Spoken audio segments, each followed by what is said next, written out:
जिला स्तरीय पानी पंचायत पक्ष पालन नहीं पानी पंचायत रथ को निज कार्यालय शुभारंभ कले जिलापाल। मयूरभंज जिला सदर महकुमा बारिपदा ठारे आज जिला स्तरीय पानी पंचायत पक्ष शुभारंभ होईछि। तेबे एही अवसर में मयूरभंज जिलापाल हेमकांत सई पताका देखाई पानी पंचायत शुभारंभ करछन्ति। एही कार्यक्रम में आज आरंभ होई आसंता जनवरी 5 तारिख पर्यंत चालू रहबो बोली विभाग पक्षरु सूचना दियाइछि। जल संपदर सुविनियोग, जलसेचनर प्रणाली उपयुक्त रक्षणाबेक्षण, कृषक मानक सामाजिक आर्थिक स्थिति उन्नति, कृषि उत्पादन वृद्धि, परिवेश संतुलन और सुरक्षा भली महत्वपूर्ण उद्देश्य नहीं साधारण जन सचेतनता सृष्टि करने पानी पंचायत पक्ष राज्य में जलसेचन विभाग पक्षर प्रतिवर्ष पालन कराई। मयूरभंज जिलापाल कार्यालय यही रथ एक सप्ताह धरी मयूरभंज जिलार कोण अनुकूल बुलवा सह लोक सचेतनता बांटिब बोली जिलापाल हेमकांत सई आज अर्थात रविवार सकाळ प्राय 10 घटिका समय एने सूचना प्रदान करछन्ति। बर्तमान आम जानी वाटर रिसोर्सेस डिपार्टमेंट जल संपद विभाग ओडिशा सरकार तांको द्वारा प्रति वर्ष आमर पानी पंचायत पक्ष पालन कराए।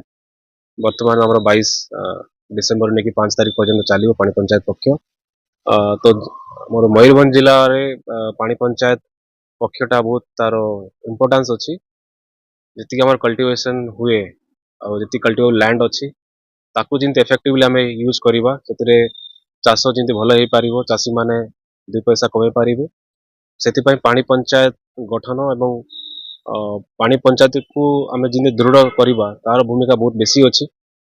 आम जिन जानी मयूरभंज मेरुदंड आम कहीपर इरिगेशन सुवर्णरेखा से आमर पाखापाखि 60,000 हेक्टर एरिया आमर आयकट एरिया अच्छी और मीडियम इरिगेशन रे भी आमर 30,000 अच्छी। माइनर रे आमर 32,000 पाखापाखि हेक्टर एरिया अच्छी। तो 22,000 हेक्टर आमर इरिगेटेड एरिया अच्छी। जिते सब इरिगेटेड एरिया अच्छी से आमर पानी पंचायत गठन सब होता है और से पानी पंचायत मानकर रोल भूमिका बहुत गुरुत्वपूर्ण अच्छी। से जमी पानी को ठीक भाव यूज करेंगे और जी आयकट एरिया अच्छी से आयकट एरिया आम जमी बेसी रु बेसी आमदानी आमर हो पार प्रोडक्टिविटी भल हो पार से तार गोटे अवेयरनेस प्रोग्राम एटा अच्छी। और से पानी आज आम गोटे रथ एठू उन्मोचन कलु जोटा कि आसंता 5 तारिख पर्यंत तार एंटायर जिले में तार सबू जीपी सब कवर करूँ आम। और एटा फाइनली 5 तारिख रे ऑनरेबल मुख्यमंत्री महोदय तांकर प्रेजेंस रे भुवनेश्वर से गोटे इवेंट हबार अच्छी। आम जिला लेवल रे वर्तमान डिविजनल लेवल रे हम बहुत सारा इवेंट सबू जाक डिपार्टमेंट माने करेंगे। माइनर मीडियम मेजर इरिगेशन वाला करेंगे और जिला स्तर में 29 तारिख रे अच्छी।